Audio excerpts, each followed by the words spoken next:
నశించాలి రిజర్వేషన్ల విషయంలో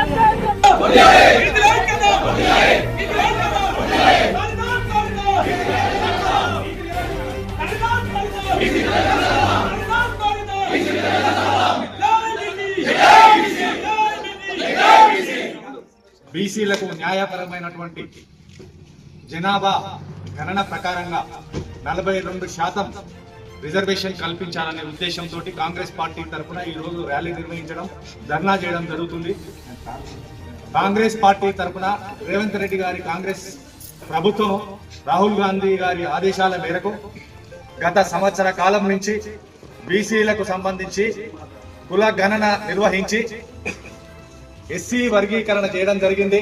కృష్ణ మాదిగ గారి పోరాట ఫలితం ఎస్సీ వర్గీకరణ జరిగింది. వారికి ఆ రకంగా ఎస్సీలకు న్యాయం చేయడం జరిగింది.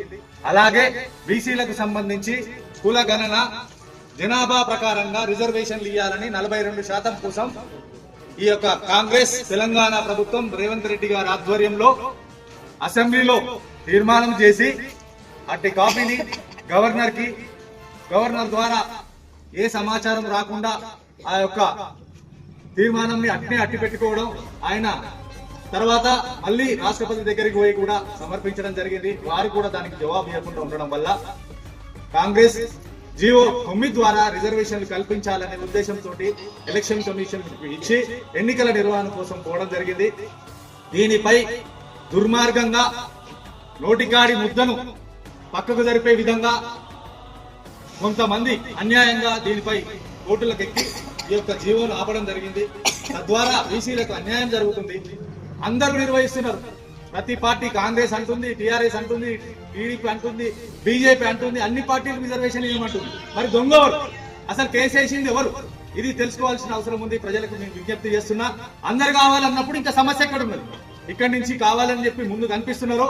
లోపాయకారిగా బీసీల నోటికాడి ముద్దను కొల్లగొడుతున్నారు. కాబట్టి దీన్ని ప్రజలందరూ గమనించి కాంగ్రెస్ చేస్తున్నటువంటి బీసీలకు కల్పించాల్సిన 42% కోసం చిత్తశుద్ధిని ప్రజలందరూ గమనించాలి. రేవంత్ రెడ్డి గారి కృషి కోసం మన అందరం మద్దతు తెలపాలి.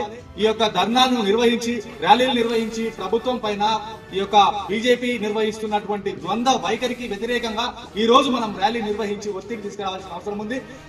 ఎట్లకైతే ఎస్సీలకు వర్గీకరణ నిర్వహించి వాళ్ళకి న్యాయం చేసినామో అట్లాగే మనం జనాభా ఎంతున్నామో అంత మనకు రిజర్వేషన్ కావాలని మనం పోట్లాడుతున్నాము. దీన్ని మనం సాధించే వరకు ఐకమత్యంగా పోరాడాలని చెప్పేసి మీ అందరికీ విజ్ఞప్తి చేస్తున్నా. జరుగుతున్న అన్యాయాన్ని ప్రజలందరూ కూడా గమనించాలని చెప్పి విజ్ఞప్తి